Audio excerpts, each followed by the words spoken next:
ফুচকা খাওয়া শেষ করে জাঙ্কুকের সঙ্গে ফুপির বাসায় আসছে। ফুপি তেকে দেখে ভীষণ খুশি হয়েছেন, সেই সঙ্গে বাসার সকলেই খুশি হয়েছে। জাঙ্কুক তেকে দূরে সরিয়ে রাখে বলে জাঙ্কুককে সবাই সবসময় বকা দেয়। ফুপি তো বকেন, উল্টাপাল্টা কথা বলে মাঝে মাঝে গাঁটটাও দেন। তে ফুপিকে জড়িয়ে ধরে কান্না শুরু করে দিয়েছে। তের কান্না দেখে ফুপিও কাঁদছেন। মেয়ে মানুষের মায়া একটু বেশিই থাকে। ফুপির কথা তে যেদিন শুনেছে তারপর থেকে প্রতি রাতেই ফুপির কথা মনে করে মন খারাপ করে, কখনো কখনো কান্নাও করে। মাঝে মাঝে ভাবে আব্বু বড় আব্বু রাতে কিভাবে ঘুমান, ওনাদের কি বোনের কথা মনে হয় না? তেদের কান্না দেখে জাঙ্কুক ভারী কণ্ঠে বলল, তোমাদের চোখের পানিতে দুদিন পর রাস্তাঘাটে পানি জমে যাবে, এভাবে কান্নাকাটি করো বলেই তেকে নিয়ে আসি না। আজকেও যদি কাঁদো তাহলে আর কখনোই নিয়ে আসবো না। দুজনের কান্নাই কমে এসেছে। মোমো মজার ছলে বলে, ওদের কান্নায় যদি রাস্তায় পানি ওঠে তোমার কান্নার কারণে নিশ্চয়ই বাংলাদেশে বন্যা হবে। হ্যাঁ দাঁড়া, সামনের বন্যায় তোকে ভাসাইয়ে দেবো নে। আমি সাঁতার পারি বুঝেছো? তাহলে তো আরো ভালো, সাঁতার কেটে শ্বশুর বাড়িতে যাবি আর বাবার বাড়িতে আসবি। কিসের শ্বশুর বাড়ি? কার শ্বশুর বাড়ি? ফুপি, তোমার মেয়ের জন্য ছেলে দেখা শুরু করছি, এই বর্ষার আগেই বিয়ে দিয়ে দেব। না, কিসের বিয়ে? নিজের বিয়ের খবর নেই আমার পিছনে লাগছো। তুমি আগে বিয়ে করো। আমি খবর পাইছি তুই রোজকে খুব জ্বালাস। আমার বউকে জ্বালাবি না তার কি কোনো গ্যারান্টি আছে? এজন্য তোকে বিয়ে দিয়ে তারপরেই আমি বিয়ে করব। ভাবি সত্যি করে বলো, আমি কি তোমাকে জ্বালাই? কখনোই না। আপু তুমি বলো তো, আমি কি তোমাকে জ্বালাই? জাঙ্কুক মাথা নিচু করে জিভে কামড় দিয়ে বসে আছে। মনে মনে বলছে এই মেয়েটা নিশ্চিত আমাকে ফাঁসাবে। কই না তো, তুমি তো অনেক লক্ষ্মী মেয়ে। দেখেছো আমি কাউকেই জ্বালাই না। সেসব পরে দেখা যাবে। ফুপি খুব ক্ষুধা লাগছে, দুপুরে খাইনি, খেতে দাও। আপনারা ফ্রেশ হন, আমি এখনই খাবার দিচ্ছি। 1-2 ঘন্টা গল্প করে একে নিয়ে বাসায় ফিরেছে। রাস্তায় যেতে যেতে হঠাৎই জাঙ্কুককে ডাকলো, জাঙ্কুক ভাই। আপনাদের ভার্সিটির ছেলেগুলো কি আপনার কলেজে? হ্যাঁ, এক ব্যাচ জুনিয়র ছিল। ওরা আপনার এত প্রশংসা করছিল কেন? আপনি কি করেছিলেন? তুই কি সব শুনে ফেলেছিস? জি, কলেজে থাকাকালীন একটু ঝামেলা হয়েছিল, তখন স্যারদেরকে রিকোয়েস্ট করছিলাম, এই আর কি। কি ঝামেলা সেটাই তো জানতে চাচ্ছি। জানতেই হবে। জি, ওরা কলেজে ভর্তির পর কিছুদিন নিয়ম কানুন মেনে চলেছে, রেজাল্টও ভালো করেছিল, কিন্তু 6 মাস পর থেকে কোথাকার কোন ছেলেদের সঙ্গে মিশে নেশা করে এক একটা ধ্বংসের দ্বার প্রান্তে চলে গেছিল। পড়াশোনার অবস্থা নেই, নিয়ম মানে না, স্যারদের সাথে উগ্র আচরণ, পরীক্ষায় খারাপ রেজাল্ট করেছে। সব মিলিয়ে স্যাররা সিদ্ধান্ত নিয়েছিল সবকটার বাবা মাকে এনে অপমান করে কলেজ থেকে বহিষ্কার করে দিবে। আমি কয়েকজনের মাধ্যমে জানতে পারছি 2-3 জন বাদে সবগুলোর পারিবারিক অবস্থা খুব খারাপ। বাবা মা অনেক কষ্ট করে টাকা ইনকাম করে ঢাকা শহরে ছেলেকে পড়াতে পাঠাইছে, আর এগুলো সঙ্গদোষে নিজের জীবন ধ্বংস করছে। জানার পর নিজেরই কষ্ট লাগছিল। তারপর ওদের সঙ্গে কিছুদিন বসেছি, ওদের সবার গল্প শুনেছি, বুঝিয়েছি। তখন আমার ক্ষুদ্র মাথায় যা মনে হয়েছিল তাই করেছি আর কি। যখন দেখলাম ওরা আমার কথা একটু একটু মানতে শুরু করছে, তখন স্যারদের রিকোয়েস্ট করলাম যেন পরবর্তী পরীক্ষা পর্যন্ত ওদের সময় দেয়। স্যারদের খুব আদরের স্টুডেন্ট ছিলাম বলে হয়তো স্যাররা মেনে নিয়েছেন। 3য় সেমিস্টারে মোটামুটি ভালো রেজাল্ট করেছে, অতঃপর আমিও চলে গেছি, ওদের খবর নেওয়া হয়নি। বাহ, কি আপনি খুব ভালো, ধন্যবাদ ম্যাম। জাঙ্কুক তেকে বাসার সামনে নামিয়ে দিয়ে আবার অফিসে চলে গেছে। আজ 7 ফেব্রুয়ারি। ভার্সিটিতে যেতেই নজর পড়ে অনেকেই গোলাপ হাতে ঘুরছে, কেউ কেউ বন্ধুদের দিচ্ছে, কেউ আবার বান্ধবীকেও দিচ্ছে। তে জিমিন এসব ডে কখনো পালন করে না, মনেও থাকে না কবে কি ডে। হঠাৎ সোহায়ন একটা গোলাপ এনে তেকে দিয়ে বলল, হ্যাপি রোজ ডে। জিমিনের দিকে তাকিয়ে বলল, একটাই ফুল পাইছি রে, না হয় তোকেও দিতাম, এখন তোর বেবিকেই দে। তে আশেপাশে তাকালো, হঠাৎই মাথায় ভূত চেপেছে। গম্ভীর কণ্ঠে বলল, আমি তোর থেকে গোলাপ নিব না, শুধু জাঙ্কুক ভাইয়ের থেকে নিব, জিমিনকে দিয়ে দে। সোহায়ন না চাইতেও জিমিনকে দিল, কিন্তু জিমিন নেয়নি, বরং উল্টো বলল, তোদের থেকে ফুল নিতেও ভয় করে, কার মনে কি চলে তোরাই জানোস। তে আজ তাড়াতাড়ি করে বাসায় চলে আসছে। ছাদ থেকে একটা লাল টকটকে গোলাপ এনে সাথে একটা চিরকুট লিখে জাঙ্কুকের রুমে রেখে আসছে। জাঙ্কুক সন্ধ্যার দিকে বাসায় ফিরে দেখলো টেবিলের উপর গোলাপ আর চিরকুট রাখা। এগিয়ে গিয়ে টেবিলের কাছে চিরকুট হাতে নিতেই দেখলো চিরকুটে লেখা আছে, আপনি মানুষটা রক্তিম গোলাপের মতন, যার কাটার আঘাতে শত শতবার ক্ষত বিক্ষত হয়েও তার মুগ্ধতার পিছনেই ছুটছি। হ্যাপি রোজ ডে জাঙ্কুক ভাই। জাঙ্কুক জাঙ্কুক ফুলটা হাতে নিয়ে আলতোভাবে ঠোঁট ছোঁয়ালো, মুচকি হেসে বলল, আমার জীবনেও তুই রক্তিম গোলাপের মতন, যাকে দেখলেই হৃদয়ে তোলপাড় চলে, প্রেমানুভূতি জেগে ওঠে বারবার।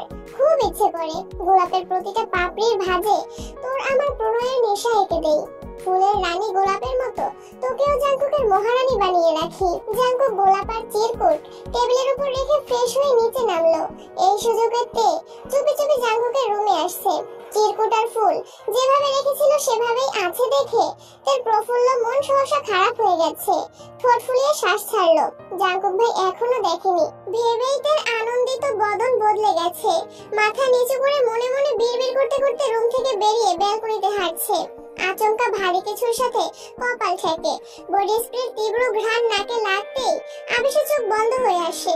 সামনে দাঁড়ানো ব্যক্তিটা যে তার একান্ত ব্যক্তিগত প্রিয় পুরুষ তা বুঝতে বাকি রইল না। তের ইচ্ছে করছে এই প্রশস্ত বুকে মাথা রেখে সারা জীবন কাটিয়ে দিতে, কিন্তু তা সম্ভব না। অনিচ্ছা সত্ত্বেও মাথা তুলে দুকদম পিছিয়ে গেল। তের দৃষ্টি তখনও জাঙ্কুকের পায়ের দিকে। জাঙ্কুক সূক্ষ্ম নেত্রে চেয়ে রইল। তের চুল খোলা, এলোমেলো হয়ে আছে চুল। মশার কামড়ে কপালে 2-3 জায়গায় দাগ হয়ে গেছে। উজ্জ্বল বর্ণের কপালে দাগগুলো লাল টকটকে দেখা যাচ্ছে। জাঙ্কুক খানিক ভেবে হাত দিল তের সুদীর্ঘ চুলের মাঝ বরাবর। চুলের আগা শুকিয়ে গেলেও মাঝের দিকে আর গোড়ার দিকে চুলগুলো এখনো ভেজা। জাঙ্কুকের কুচকানো ভ্রুযুগল একসঙ্গে লেগে গেছে। দাঁত খেঁচে গম্ভীর কণ্ঠে বলল, এই অনিয়ম কি সারা জীবনই করবি? কথা শুনবি না আমার? তে ব্যস্ত চোখে তাকালো জাঙ্কুকের দিকে। জাঙ্কুকের ভারী কণ্ঠস্বর শুনে তের মুখটা আরো চুপসে গেছে। চাউনিতে শীতলতা, মন জুড়ে তার অন্য চিন্তা ঘুরপাক খাচ্ছিল। জাঙ্কুক ভাই চিরকুট দেখে কিভাবে রিঅ্যাক্ট করবেন তাই ভাবছিল। জাঙ্কুকের হাত তখনও তের চুলে। দ্বিতীয়বার কণ্ঠ দেখুন ভারী করে বলল, কি বললাম আমি? আগের কোনো কথাই তার কর্ণকুহরে পৌঁছায়নি।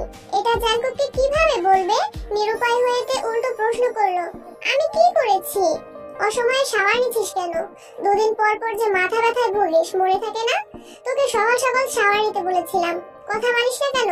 একদমই কথাগুলো বলল জাঙ্কুক। চোখে সাফ রুষ্টতা। এর অনিয়ম সহ্য করতে পারে না সে। মনে মনে উত্তর সাজাচ্ছে, কি বলবে? এই যাত্রায় উদ্ধার হতে পারবে সেসব ভাবছে। ভার্সিটি থেকে এসে ঘুমিয়ে পড়েছিলাম, তাই একটু দেরি হয়ে গেছে। কাল থেকে শাওয়ার নিয়ে তারপরে ভার্সিটিতে যাবি, মনে থাকবে? তে ঘাড় কাত করে সম্মতি জানালো। ধমক খাইনি ভেবেই মনে মনে আনন্দিত হলো। জাঙ্কুক তের চুল থেকে হাত সরিয়ে নিল। কপাল গজিয়ে জাঙ্কুক পুনরায় আওড়ালো। এভাবে ভালোবাসার নিশান নিয়ে ঘুরতে লজ্জা লাগে না? মানে কার ভালোবাসা? কিসের নিশান? জাঙ্কুক নিজের ফোনের সেলফি ক্যামেরা অন করে তার সামনে ধরলো। কপালের মাঝ বরাবর মশার কামড়ের 3টা দাগ, নাকের ডগায় একটা, থুতনির পাশে একটা, 2-1টা গলাতেও আছে। তে কি বলবে উত্তর খুঁজে পেল না। বুঝলাম মশাকে ভালোবাসিস, তাই বলে তাদের নিশান নিয়ে ঘুরতে হবে? তে আহম্মকের মতো চেয়ে আছে। জাঙ্কুকের মুখের ভঙ্গি দেখে তে ওষ্ঠ উল্টালো। জাঙ্কুক পাশ কাটিয়ে যেতে নিলে তে তাড়াতাড়ি করে বলল, আমি মশাকে ভালোবাসি না। তা তো নিশান দেখেই বোঝা যাচ্ছে।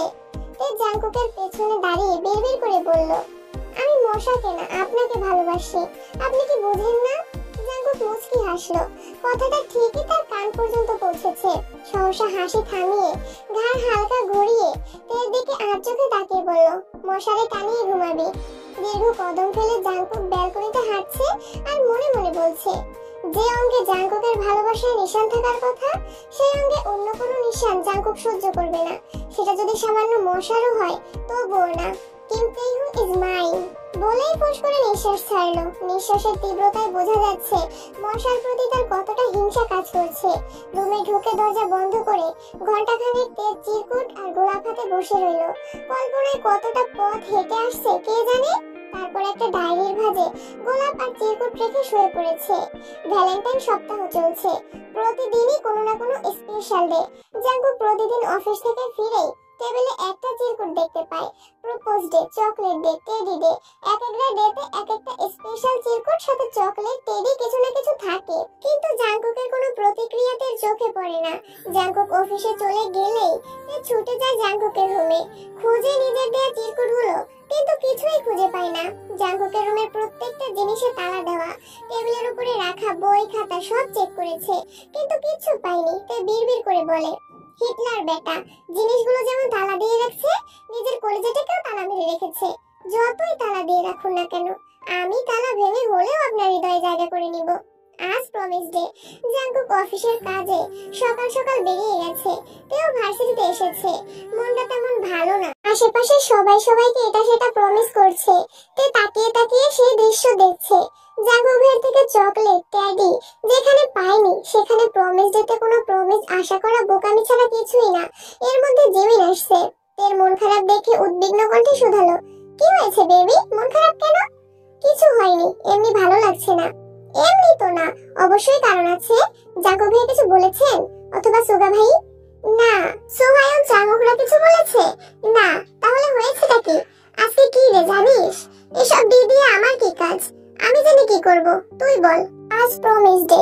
দেখ চারপাশে সবাই সবাইকে প্রমিস করছে, আমায় কেউ প্রমিস করে না। ওরে আমার বেবিটা, তোমার প্রমিস লাগবে আগে বলবা না? জিমিন নিজের ওড়না থেকে একটা সুতা ছিঁড়ে তার কনিষ্ঠ আঙুলে পেঁচিয়ে মোলায়েম কণ্ঠে বলা শুরু করলো, আজকের স্পেশাল দিনে আমি জিমিন তোকে প্রমিস করছি, আমাদের বন্ধুত্বের সম্পর্ক সারা জীবন অটুট থাকবে। জীবনে যতই ঝড় আসুক না কেন, সেই ঝড়ের কবলে দুজন পৃথিবীর দুই মেরুতে চলে যায় না কেন, তারপরেও আমাদের বন্ধুত্ব একই রকম থাকবে। তোর যে কোনো বিপদে আমার পাশে পাবি। আজে বাজে অজুহাত দেখিয়ে আমি কোনোদিনও দূরে সরে যাব না। Promise. Happy promise day baby. তে সঙ্গে সঙ্গে জিমিনকে জড়িয়ে ধরেছে। জিমিন ছোট থেকে খুব ম্যাচিউর একটা মেয়ে। তে আর জিমিনের মধ্যে তে ঠিক যতটা দুষ্টু আর উগ্র, জিমিন ঠিক ততটাই শান্ত। দুষ্টামের জন্য তে স্যার ম্যামদের কাছে অনেক বকা খেয়েছে। জিমিন যথাসম্ভব তেকে বাঁচিয়ে রাখার চেষ্টা করেছে।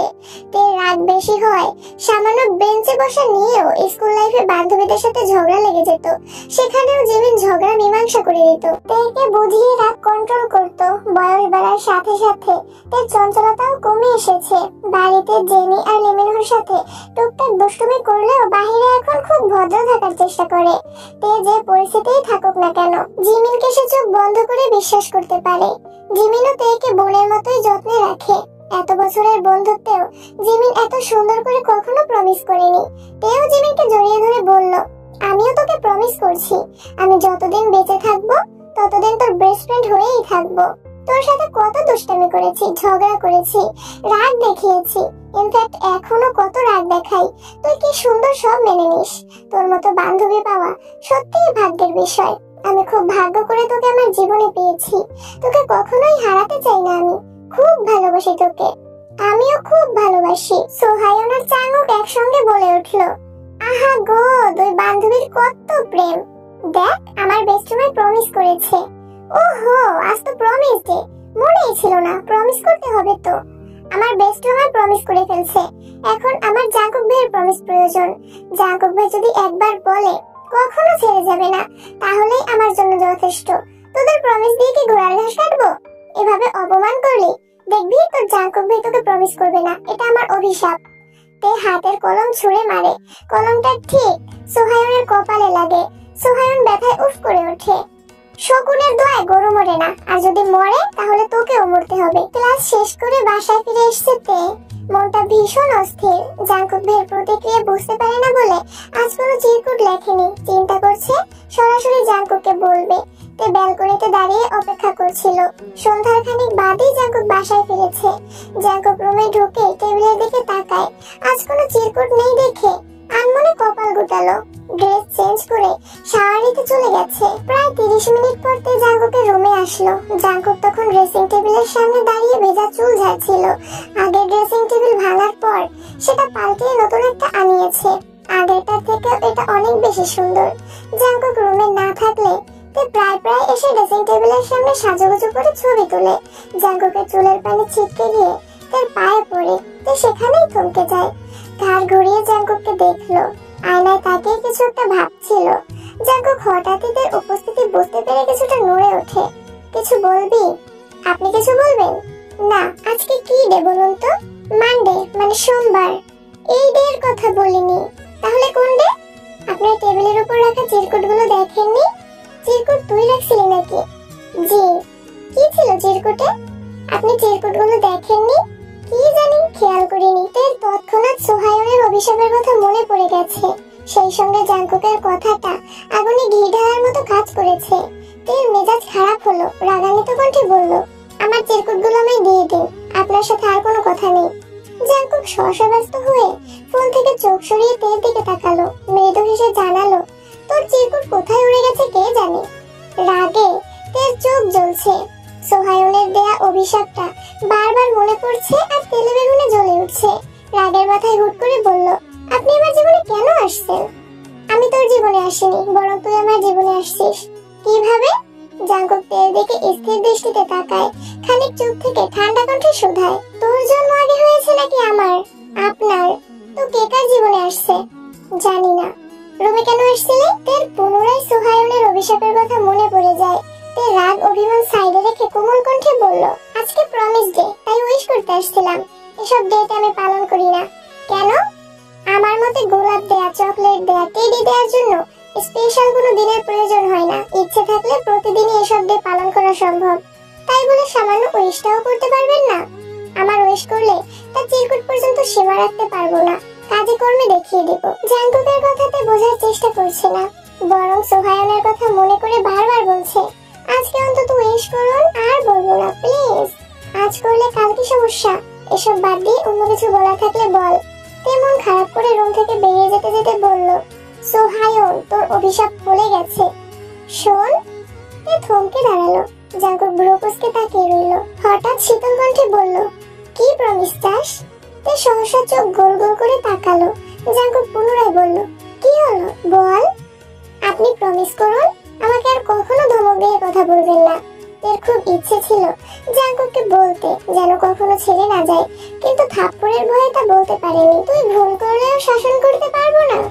পারবেন, তবে হুটহাট ধমক দিয়ে কথা বলবেন না প্লিজ, আমার ভয় লাগে। জাঙ্কুক ঠোঁট বেঁকিয়ে হাসলো। ঠোঁটে হাসি রেখেই বলল, আমি প্রমিস করছি, আজকের পর অকারণে তোকে কখনো ধমক দিব না। হয়েছে? Thank you. তের মায়াবী কণ্ঠে শুনে জাঙ্কুক আশ্চর্য নয়নে চেয়ে আছে। তের চোখে মুখে উজ্জ্বলতা ফুটে উঠেছে। জাঙ্কুক ভাই প্রমিস দিতে তেকে প্রমিস করেছে ভাবতে হৃদয়ে তোলপাড় শুরু হয়ে যাচ্ছে। সোহায়নের অভিশাপ বিফলে গেছে ভেবেই মুখে হাসি ফুটে উঠেছে। খুশিতে গদগদ হয়ে রুম থেকে বেরিয়ে গেছে। 12 তারিখ কিস ডে ছিল। জাঙ্কুকের জ্বর থাকাকালীন গালে কিস করার ঘটনা মনে পড়তেই তে লজ্জায় দুহাতে মুখ লুকালো। সেই লজ্জায় চিরকুটও লেখেনি। জাঙ্কুক বাসায় ফেরার পর থেকে জাঙ্কুকের সামনেও পড়েনি। প্রমিস ডে পর্যন্ত ঠিক ছিল, কিন্তু কিস ডে, হাগ ডে এগুলো পালন করা তের পক্ষে অসম্ভব বিষয়, তাই মুখ লুকিয়ে চলেছে। আজ 13ই ফেব্রুয়ারি, ফাল্গুনের প্রথম দিন। অন্যান্য দিনের মতো আজও জাঙ্কুক, সুগা যে যার কাজে বেরিয়েছে। জেনি আর লিমিনহো স্কুলে গেছে। দুপুরের দিকে তে, জেনি, লিমিনহো তিনজনই বাসায় ফিরেছে। আর ঘন্টাখানেক পরে জাঙ্কুক বাসায় আসছে। জাঙ্কুকের হাতে 2টা শপিং ব্যাগ। অসময়ে জাঙ্কুককে বাসায় ফিরতে দেখে জিন প্রশ্ন করলেন, কি রে, তুই এ সময় বাসায় যে? আজ পহেলা ফাল্গুন, ভাবলাম জেনি, লিমিনহো আর তেকে নিয়ে বের হব। সুগাও আসছে। আজ যেমন ভাই বোনদের কথা মনে করছিস, এমন ভাবে কাজের ফাঁকে ফাঁকে মাঝে মাঝে ওদের সময় দিতে পারিস। তোর আব্বু প্রায়ই বলে, সুগা ছাড়া তুই কারোর সাথে ঠিক মতো কথা বলিস না। এটা তোর আব্বুর ভালো লাগে না। আচ্ছা, চেষ্টা করব। জাঙ্কুক 2টা শপিং ব্যাগ হাতে নিয়ে তে রুমের সামনে আসলো। হালকা কাশি দিয়ে দরজা ধাক্কা দিতেই তে থতমত খেয়ে ওঠে। একটু আগে ফেসবুকে হাগ ডে ভিডিও দেখছিল, তা দেখেই জাঙ্কুক ভাইকে নিয়ে অনেক কল্পনায় পাড়ি জমিয়েছিল। আকস্মাৎ জাঙ্কুক রুমে ঢুকাইতে আটকে ওঠে। ওনা ঠিক করতে করতে তাড়াতাড়ি উঠে বসে। জাঙ্কুক একটা শপিং ব্যাগ তের দিকে এগিয়ে দিয়ে বলল, এটাতে তোর জন্য শাড়ি আছে, কাকে একে বলিস শাড়িটা পরিয়ে দিবে। দ্বিতীয় শপিং ব্যাগটা বিছানায় রেখে বলল, এটাতে জেনের জন্য শাড়ি আর একটা ড্রেস আছে, ওর যেটা ভালো লাগে সেটাই পরতে বলিস। আমার ড্রেস কোথায়? তুই শাড়িই পরবি, তাই ড্রেস আনিনি। একটু তাড়াতাড়ি রেডি হওয়ার চেষ্টা করিস। জাঙ্কুক দরজা পর্যন্ত গিয়ে আবারও থামলো। ঘাড় গড়িয়ে শীতল চোখে তাকিয়ে কোমল কণ্ঠে বলল, আজ হিজাব পরতে হবে না। তুই আশ্চর্য নয়নে তাকিয়ে আছে। জাঙ্কুক ভাই থেকে শাড়ি পরতে বলছে, তাও আবার নিজেই শাড়ি গিফট করেছে। ভাবতেই তের ভেতরটা মুগ্ধতায় ছেয়ে গেছে।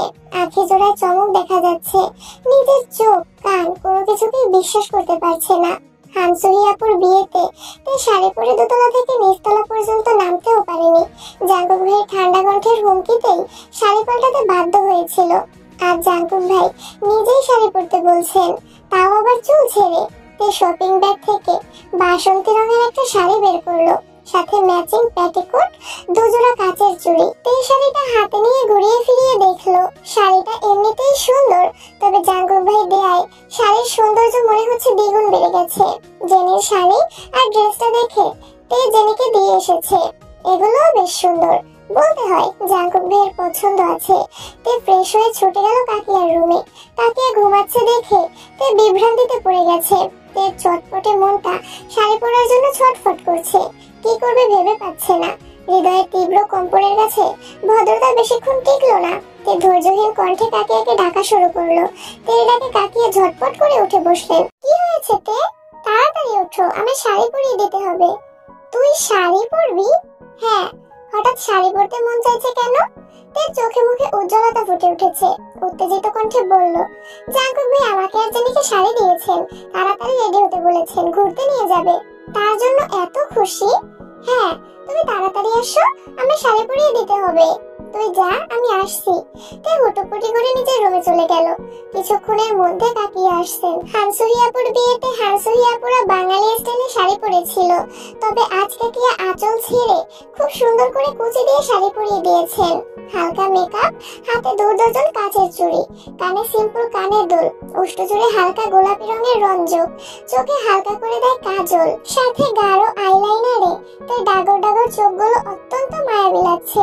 চুল আঁচড়ে ঠিক মাঝ বরাবর সিঁথি কেটে কিছু চুল সামনে রাখলো।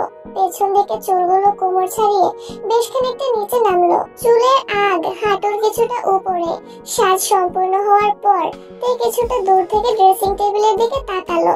অমনি চক্ষুদ্বয় প্রশস্ত হয়ে গেল। শাড়িতে নিজেকে কেমন যেন অপরিচিত লাগছে। তাকিয়া তেকে আপাদমস্তক দেখে বলল, মাশাআল্লাহ, অনেক সুন্দর লাগছে, একদম বউ বউ লাগছে। তে নড়ে চড়ে দাঁড়িয়ে লাজুক হাসলো, মনে মনে বলল, তোমাদের জাঙ্কুকের বউ। কাকিয়াতের হাতের দিকে তাকিয়ে ভ্রু কুচকালো, তপ্ত স্বরে বলল, তুই একটু বস, আমি আসছি। কাকিয়া জেনির রুমে আসলো। জেনি তো তখন প্রায় রেডি। লিমিনহোর চুল আঁচড়ে দিচ্ছিল। সুগা, জাঙ্কুক আর লিমিনহোর জন্য ও বাসন্তী রঙের পাঞ্জাবি আনা হয়েছে। পাঞ্জাবি 3টা গতকালই সুগা নিয়ে আসছিল। 2টা শাড়ি আর ড্রেস আর জাঙ্কুক নিয়ে আসছে। সুগা নিজেই লিমিনহোর হাত মুখ ধুয়ে সাজিয়ে দিয়েছে। জেনির রুমে যাওয়ায় জেনি আবারও লিমিনহোর চুল ঠিক মতো আঁচড়ে দিচ্ছিল। কাকিমা রুমে ঢুকতে ঢুকতে দেখলো বিছানার উপর শাড়ি পরে আছে, অথচ জেনি ড্রেস পরেছে। রোয়া জিজ্ঞাসা দৃষ্টিতে তাকিয়ে শুধালেন, তে শাড়ি পরেছে, তুই পরিসনি কেন? আমার শাড়ি পরতে ভালো লাগে না আম্মু, শাড়ি দেখলেই রাগ ওঠে। এখন রাগ উঠছে ঠিকই, শাড়ি পরার বয়স হয়নি তো তাই। 2 দিন পর তের মতো তুইও শাড়ি পরার জন্য ছটফট করবি। সে যাই হোক, তোর আলতাটা দে। জেনি ড্রেসিং টেবিল থেকে আলতা বের করে আম্মুকে দিল। রোয়া তের 2 হাতে আর 2 পায়ে খুব সুন্দর মতন আলতা পরিয়ে দিয়েছে। কিছুক্ষণের মধ্যেই জেনি আর তে নিচে নামলো। লিমিনহো রেডি হয়েই বাসা থেকে বেরিয়ে গেছে। মেইন গেট পার হতেই তের নজর পড়ে বাসন্তী রঙের পাঞ্জাবি পরনে প্রিয় মানুষটার দিকে।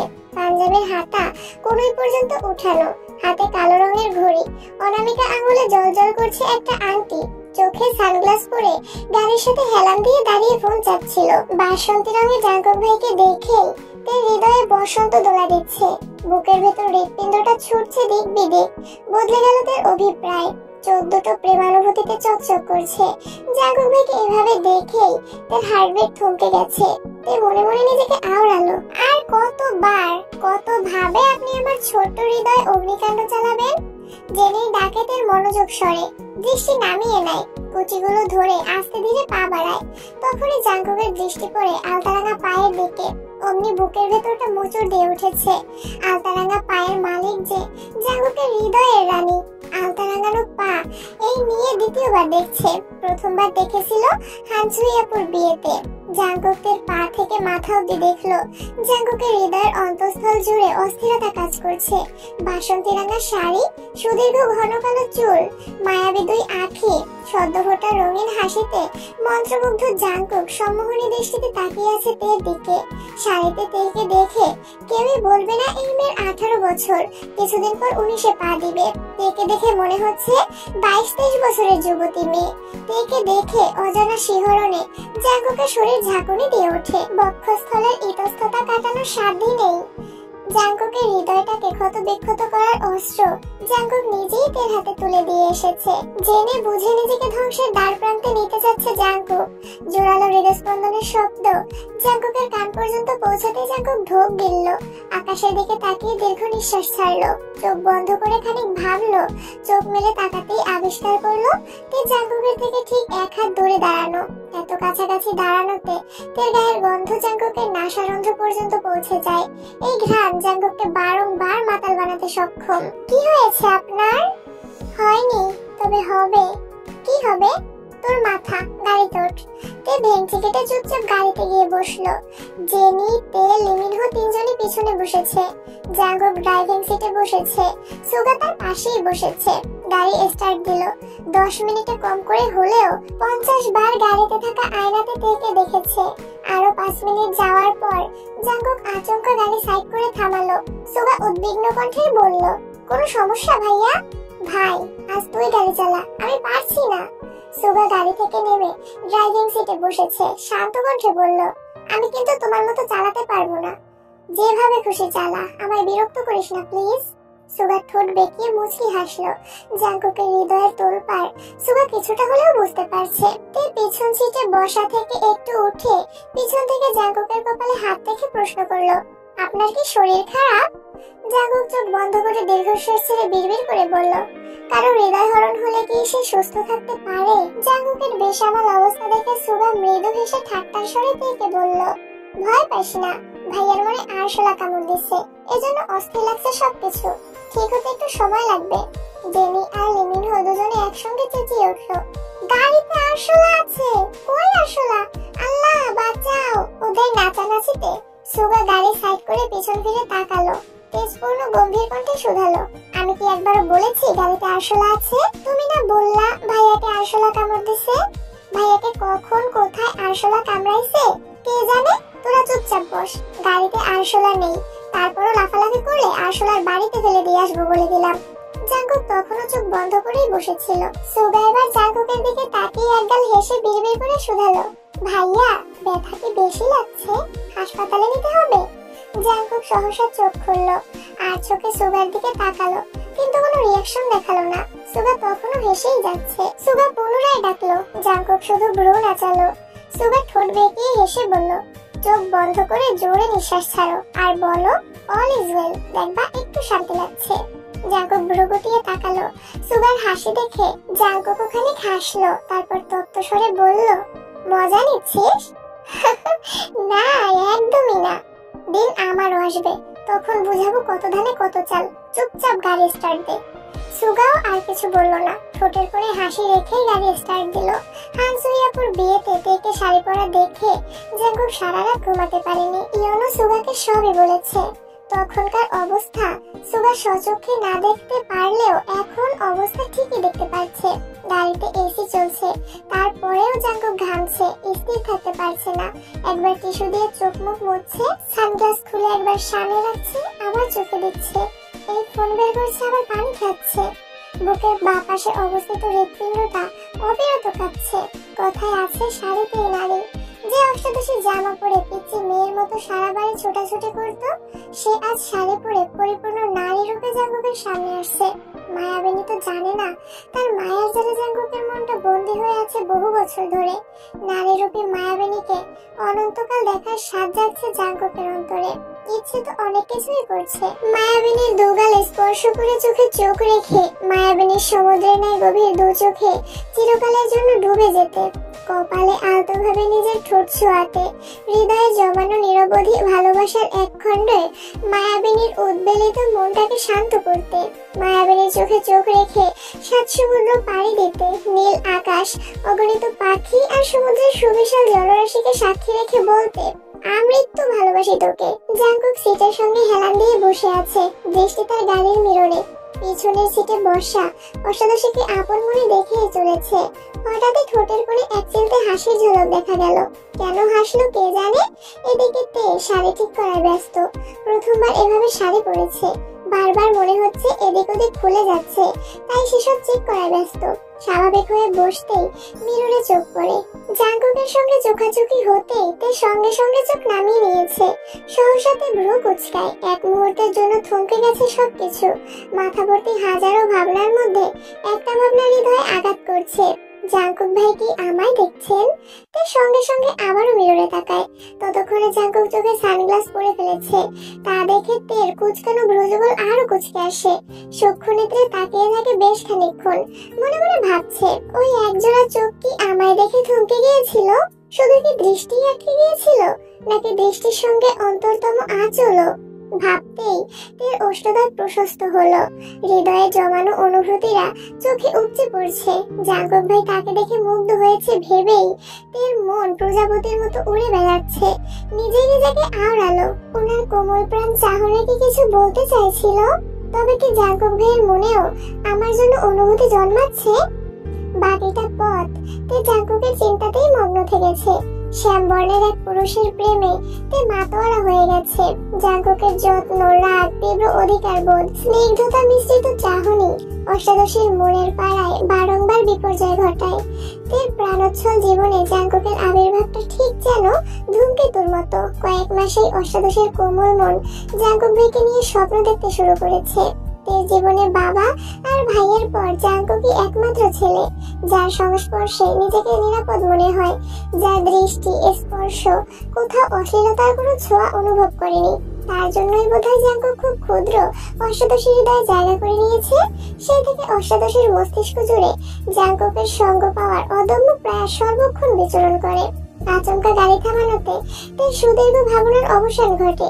চিড়িয়াখানা দেখেই লিমিনহো সবার আগে গাড়ি থেকে নেমে পড়ে। বেকুইন আগেও কয়েকবার তেদের নিয়ে চিড়িয়াখানায় এসেছিল, তাই লিমিনহো এই জায়গা খুব পরিচিত।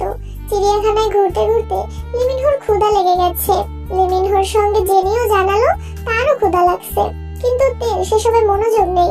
তার মন মস্তিষ্ক জুড়ে শুধুই জাঙ্কুক ভাই ঘুরপাক খাচ্ছে। এর মধ্যে বেশ কয়েকবার চোখাচোখি হয় দুজনের। তের আগে জাঙ্কুকে চোখ নামিয়ে নেয়। চিড়িয়াখানা থেকে বের হতেই সুগা ঠান্ডা কণ্ঠে বলল, ভাইয়া তুমি বনুকে নিয়ে বোটানিক্যাল গার্ডেনে যাও, আমি সবার জন্য খাবার নিয়ে আসছি। জেনি আর লিমিনহো সুগার কাছেই রয়ে গেছে। জাঙ্কুক দুটো টিকিট কেটে তেকে নিয়ে ভিতরে ঢুকলো। এ যেন গাছের সাম্রাজ্যে ঢুকে পড়েছে। চারপাশে শুধু সবুজ আর সবুজ। প্রায় 84 হেক্টর জায়গা জুড়ে অবস্থিত এই উদ্ভিদের সাম্রাজ্য। তে জাঙ্কুকের পিছু পিছু হাঁটছে আর চারপাশের পরিবেশ দেখছে। হঠাৎ কি মনে করে তে হাঁটার গতি বাড়িয়ে জাঙ্কুকের পাশাপাশি এগিয়ে গেল। জাঙ্কুকের সাথে তাল মেলানোর চেষ্টা করছে। জাঙ্কুক যেখানে পা ফেলছে সমান দূরত্বে তেও পা রাখার চেষ্টা করছে। জাঙ্কুকের হাঁটার গতি বেশি হওয়ায় তে শাড়ি পরে ঠিক কুলাতে পারছিল না। জাঙ্কুক আর চোখে চেয়ে তের পাগলামি দেখে মুচকি হাসলো। পকেট থেকে ফোন বের করতে করতে হাঁটার গতি কমিয়ে আনলো। দুজোড়া পা এখন সমান তালে এগিয়ে যাচ্ছে। বাসন্তী রঙের পাঞ্জাবিতে জাঙ্কুক, তার সঙ্গে বাসন্তী রঙের শাড়িতে তেকে বেশ মানিয়েছে। লম্বাটে জাঙ্কুকের পাশে তেকে আজ খুব একটা পিচ্ছি লাগছে না। শাড়ির সঙ্গে হিল জুতাতে বেশ বড়ই লাগছে তেকে। সুগা কল দেওয়ায় জাঙ্কুকের গতি কিছুটা কমে গেছে। তে সামনে চলে গেছে। পাশ দিয়ে 3-4টা ছেলে যাচ্ছিল। তাদের মধ্যে একজন ঠাট্টা স্বরে বলে উঠলো, কি রে মামা, আজকাল পরীরা আসমান থেকে নেমে বোটানিক্যাল গার্ডেনে ঘুরতে আসছে নাকি? হরে মামা, আমারও তাই মনে হচ্ছে। চুলগুলো দেখছিস, জোস না? আসলেই জোস। এমন একটা মেয়ে যদি আমার গার্লফ্রেন্ড হতো। আচমকা ছেলেগুলোর মুখ বন্ধ হয়ে গেছে। তে জাঙ্কুকের দিকে তাকাতেই দেখলো জাঙ্কুক ফোন চাপছে। তে ঘাড় ঘুরিয়ে আবারও ছেলেগুলোর দিকে তাকালো। ততক্ষণে ছেলেগুলো মাথা নিচু করে চলে যাচ্ছে। তে জাঙ্কুকের অভিমুখে চেয়ে আছে। জাঙ্কুক ফোন থেকে চোখ তুলতেই তের চোখে চোখ পড়ে। জাঙ্কুক ভ্রু নাচাতেই তে কপাল কুঁচকে প্রশ্ন করলো, আপনি ছেলেগুলোকে কিছু বললেন না কেন? আজ কিছু বলার মুড নেই। এত পরিবর্তন কিভাবে সম্ভব? ফাল্গুনের প্রথম দিন আমি আমাকে সময় দিতে এসেছি। এসব ছেলেদের সাথে কথা বাড়িয়ে নিজের অবস্থা নষ্ট করতে চাই না। তাই বলে কিছুই বলবেন না? তুই কি চাস এখন ছেলেগুলোকে ধরে পিটাই? তাহলে তোর শান্তি লাগবে? জানি না। তের মনে অভিমান জমেছে। একদিন এক ছেলে তের হাত ধরেছিল বলে জাঙ্কুক অফিস থেকে এসে মাঝ রাস্তায় ছেলেটাকে মেরেছিল। আর আজ ছেলেগুলো বাজে কমেন্টস করেছে, তাতেও জাঙ্কুক কোনো প্রতিক্রিয়া দেখালো না। তের মনে আবারও দুশ্চিন্তা ঢুকে গেছে। জাঙ্কুক ভেবে পরিবর্তন মানতে পারছে না তে। ছেলেগুলোকে একটা ধমক দিলেও তে মানসিক শান্তি পেত। জাঙ্কুকের পিছু পিছু হাঁটতে হাঁটতে অনেকটা দূরে চলে গেছে। আকস্মাত তার নজরে পড়ে সামনে গাছের নিচে একটা কাপল বসে আছে। তে জাঙ্কুকের মনোভাব বোঝার জন্য ওইদিকে দেখিয়ে বলল, জায়গাটা অনেক সুন্দর, তাই না? তের দৃষ্টি অনুসরণ করে জাঙ্কুকও সেদিকে তাকিয়েছে। কাপড়টাকে দেখে আর চোখে তের দিকে তাকালো। তে খুব মনোযোগ সহকারে কাপড়টাকে দেখছে। জাঙ্কুক গলা খাকারি দিয়ে অন্যদিকে তাকিয়ে ঠান্ডা কণ্ঠে বলল, হ্যাঁ অনেক সুন্দর। আরে ওই দিকে না, এদিকে দেখতে বলছি। তে ইনডাইরেক্টলি জাঙ্কুককে কাপড়টাকে দেখতে বলছে। জাঙ্কুক বুঝেও না বুঝার মতো ভান করছে আর মিটি মিটি হাসছে। জাঙ্কুক এবার কাপড়টার দিকে তাকালো। খানিক বাদে প্রশ্ন করলো, তুই তো বোটানির স্টুডেন্ট, ওরা যে গাছটার নিচে বসে আছে ওই গাছটার বৈজ্ঞানিক নাম কি বল? তে আহম্মকের মতো তাকিয়ে আছে। এ কেমন মানুষ, বুঝাচ্ছে কি আর বেটায় বুঝতেছে কি? মনে প্রেম ভালোবাসা নাই ঠিক আছে, তাই বলে ঘুরতে এসেও পড়াশোনা, এটা কেমন কথা? জাঙ্কুক তের দিকে তাকিয়ে পুনরায় প্রশ্ন করলো, কি হলো জানিস না? জানবো না কেন, এটার বৈজ্ঞানিক নাম হলো তেউগালেমোফিটা ক্রিয়েটো জাঙ্কুক অপটোরিস। জাঙ্কুক হা করে তাকিয়ে আছে। তের মাথায় আস্তে করে গাঁটটা দিয়ে জাঙ্কুক বলল, এটা টার্মিনিলা আর্জুনা। কি পড়াশোনা করিস এটাও জানিস না? আরেকটা গাছের দিকে তাকিয়ে পুনরায় বলল, এই গাছটার নাম বল। তে ফুস করে শ্বাস ছেড়ে রাগে সরে বলল, বোটানিতে পড়ি বলে যেখানেই যাই সেখানেই শুধু বৈজ্ঞানিক নাম ধরতে হবে? আমি কি এখানে পড়াশোনা করতে আসছি? তাহলে কেন আসছিস? বেড়াতে আসছি। বেড়াতে আসছিস বেড়া, এদিক সেদিক নজর আটকায় কেন? জাঙ্কুক ঘুরিয়ে ফিরিয়ে হলেও বুঝিয়ে দিয়েছে। ওই কাপড়টাকে দেখা জাঙ্কুকের ভালো লাগেনি। তে ভেঙচি কেটে যেতে যেতে বলল, সুন্দর জিনিসে নজর তো পড়বেই। জাঙ্কুক সেদিকে তাকিয়ে ধীর কণ্ঠে বলল, আমার চোখে যেমন তুই ব্যতীত সব মেয়েই কুৎসিত, তেমন কাপড় হিসেবে আমি আর আমার স্পারো ব্যতীত সবাই অসুন্দর। আমি চাই সবাই আমাদের দেখুক, আমি কেন অন্যদের দেখব? কথাগুলো বলেই জাঙ্কুক ঠোঁট বাঁকালো। দ্রুত পায়েতের কাছাকাছি এগিয়ে আসলো। আবারও পাশাপাশি হাঁটছে দুজন। জাঙ্কুক একটু পর পর আর চোখে তেকে দেখছে। সামনে যেতেই সুগাদের সঙ্গে দেখা হলো। জাঙ্কুক সুগাকে দেখে শান্ত স্বরে বলল, ভাবছিলাম তোর বোনের মাথাটা ঠিক আছে, এখন দেখি ও আরো বড় তার ছিড়া। কেন, কি হয়েছে? নির্দ্বিধায় বৈজ্ঞানিক নাম বানিয়ে বলে, পাগলের লক্ষণ। এটা তো ভালো কথা, আমার বোনের কত ট্যালেন্ট দেখেছো? তোর বোনের ট্যালেন্ট দেখে আমি সত্যি শিহরিত। জাঙ্কুক আর সুগা দুজনেই সশব্দে হাসছে। তে জেনির হাত ধরে ঘুরছে, সুন্দর জায়গা দেখে ছবি তুলছে। লিমিনও ওদের সামনে হাঁটছে আর খাচ্ছে। ঘন্টা দুয়েক ঘোরা শেষে গেট থেকে বের হয়ে কিছুটা সামনে আসতেই তিনটা ছেলে ছুটে আসলো। মোলায়েম কণ্ঠে বলল, আই এম সো সরি আপু, তখন আমাদের ওইভাবে কমেন্ট করা একেবারেই উচিত হয়নি। প্লিজ আপু, কিছু মনে করবেন না। সরি প্লিজ, আর কখনো আপনাকে বা অন্য কোনো মেয়েকে এভাবে বলবো না, মাফ করে দিন প্লিজ। তে জাঙ্কুকের দিকে তাকালো, কিন্তু জাঙ্কুক নিরুদ্বেগ। জাঙ্কুকের বেপরোয়া ভাব দেখে তে কপাল গোটালো, তাকালো সুগার দিকে। সুগা আগে থেকেই সূক্ষ্ম নিতে তাকিয়ে আছে। কি হয়েছে বা কি হচ্ছে কিছুই বুঝতে পারছে না সে। ঠিক আছে, আপনারা এখন যান। আপু মাফ করেছেন? হ্যাঁ করেছি। ছেলেগুলো চলে গেছে। সুগা জাঙ্কুককে ইশারায় জিজ্ঞেস করলো, সমস্যা কি? জাঙ্কুক ইশারাতেই বোঝালো তেমন কিছু না। সন্দেহের দৃষ্টিতে জাঙ্কুককে দেখছে। জাঙ্কুক এর দিকে না তাকিয়ে সুগাকে বলল, তুই ওদের নিয়ে ঘুরে আয়, আমি তেকে নিয়ে এক জায়গায় যাব। সুগা ভ্রু উঁচিয়ে চোখ বড় বড় করে তাকালো। জাঙ্কুকের নিজের দৃষ্টি দেখে সুগা এগিয়ে গিয়ে গাড়িতে বসলো। জেনি আর লিমিনহোকে নিয়ে গাড়ি স্টার্ট দিল। তে তখনও জাঙ্কুকের দিকে তাকিয়েই আছে। জাঙ্কুক এবার সরাসরি তের মুখের দিকে তাকালো। তের কপালে কয়েক স্তর ভাঁজ, ভ্রু কুঁচকানো, তীক্ষ্ণ দৃষ্টিতে তাকিয়ে আছে। নাকের ডগা ক্রমশ ফুলছে, গাল ফুলিয়ে জোরে জোরে নিঃশ্বাস ছাড়ছে। জাঙ্কুক গলার স্বর কিছুটা উঁচু করে বলল, এভাবে তাকিয়ে আছিস কেন? আমার কি লজ্জা লাগে না? ছেলেগুলো আমায় সরি বললো কেন? আমি কি জানি। রাগেতে চোখ মুখ ভেসে উঠেছে। রাগান্বিত কণ্ঠে বলল, আপনি সত্যিই কিছু জানেন না? জাঙ্কুক নিচের ঠোঁট কামড়ে এক আঙুলে তের নাকের ডগায় আলতোভাবে স্পর্শ করে বলল, যাই বল, রাগলে তোকে সেই লাগে, পুরাই অগ্নিকন্যা। সারাক্ষণ এভাবে ঘুরবি? তাহলে কোনো ছেলে বাজে কমেন্টসও করবে না, তারপর তাদের এসে ছড়িয়ে বলতে হবে না। জাংকুক এগিয়ে গিয়ে একটা রিক্সা ঠিক করলো, হাতের ইশারায় তেকে ডাকলো। জাংকুক রিক্সা থেকে হাত বাড়ালো। তে এক হাতে শাড়ির কুচি ধরে অন্য হাতে জাংকুকের হাত শক্ত করে ধরে রিক্সাতে উঠে বসলো। জাংকুক তের দিকে ঝুঁকে শাড়ির আঁচল টেনে তের মাথায় দিয়ে দিয়েছে, যেন বাতাসে চুল এলোমেলো না হয়। তে অবাক চোখে সেই দৃশ্য দেখছে। রিক্সা চলতে শুরু করেছে। জাংকুক খানিকক্ষণ পরপরই তের দিকে ঝুঁকে দেখে কোনো কিছু গাড়ির চাকায় আটকায় কিনা। জাংকুক যতবার কাছে আসে, জাংকুকের গায়ের গন্ধে তের ছোট্ট দেহ ততবারই কম্পিত হয়।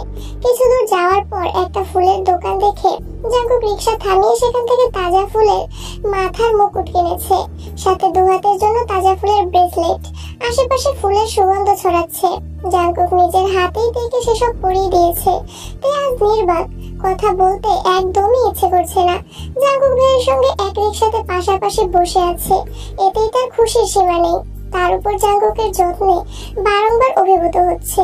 নতুন করে নতুন ভাবে প্রেমে পড়তে ইচ্ছে করছে। কোথায় যাচ্ছে, কেন যাচ্ছে, কোনো কিছুই জিজ্ঞেস করার ইচ্ছে নেই তার। আর একটু সামনে গিয়ে মিষ্টির দোকান থেকে মিষ্টি কিনেছে। তে তখনও নির্বাক ছিল। জাংকুক ভাই আজ যেখানে নিয়ে যাবে অষ্টাদশী সেখানেই যাবে, কোনো প্রশ্ন করবে না। যেই কথা সেই কাজ। রিক্সা থেকে নেমে একটু হেঁটে একটা বাসায় ঢুকলো। তে কিছুটা দূরে দাঁড়ানো। কলিং বেল চাপতেই কিছুক্ষণের মধ্যেই দরজা খুলে দিল। আসসালামু আলাইকুম। ওয়ালাইকুম আসসালাম। এত দিনে বোনের কথা মনে পড়লো? আমার মতো ব্যস্ত মানুষ আর একটাও পাবে না। আহা গো, কি কাজে ব্যস্ত তা আমার জানা আছে। জাংকুক হানসুহির দিকে একটু এগিয়ে গিয়ে ধীর কণ্ঠে বলল, তোমার জন্য সারপ্রাইজ আছে। কি সারপ্রাইজ? এই যে ম্যাম, আসুন। তে গুটি গুটি পায়ে দরজা পর্যন্ত আসতেই তেকে দেখে হানসুহি দু হাতে নিজের দুগালে হাত রাখলো। তেকে আপাদমস্তক দেখে দরজার বাহিরে এসে তেকে জড়িয়ে ধরে। তেও হানসুহি আপুকে দেখে অবাক হয়ে গেছে। আপুর বিয়ের পর আজই আপুকে দেখছে। জাংকুক অবশ্য আগেও এসেছে, বাসাও জাংকুকই ঠিক করে দিয়েছিল। ভাইয়া কোথায়? ও বের হয়েছে, চলে আসবে এখনই। তোমরা ভেতরে এসে বসো। তে ঘুরে ফিরে বাসাটা দেখছে। জাংকুক ঠান্ডা কণ্ঠে হানসুহিকে বলল, আমি কিন্তু আমার কথা রেখেছি, শাড়ি পরিয়ে তোমার সামনে এনেছি। হানসুহি জাংকুককে বিড়বিড় করে বলল, তার জন্য অসংখ্য ধন্যবাদ, কিন্তু প্রেমিকা না। আমি তাকে তোর বউ হিসেবে দেখতে চাই। ভালোবাসার অভাবে আমার ভাইয়ের মুখটা কেমন শুকিয়ে গেছে। আহারে। জাংকুক ঠোঁট ফুলিয়ে অভিযোগের সুরে বলল, একমাত্র তুমিই বুঝেছো।